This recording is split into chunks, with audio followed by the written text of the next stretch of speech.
If WinRAR is not showing in the right-click menu on Windows, it usually means the shell integration is disabled or broken. First, open WinRAR directly and go to Settings or Options, then check the Integration or Shell Integration section and enable it.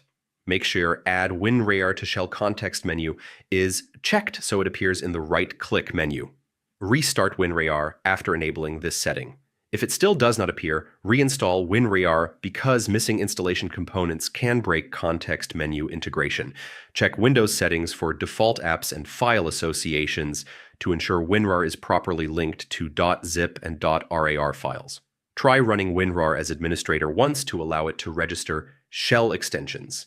Disable any third-party context menu managers or cleaners because they can hide right-click options. Update WinRAR to the latest version since older versions may not support Windows 11 context menu properly. Restart your PC after making changes to refresh the Windows shell.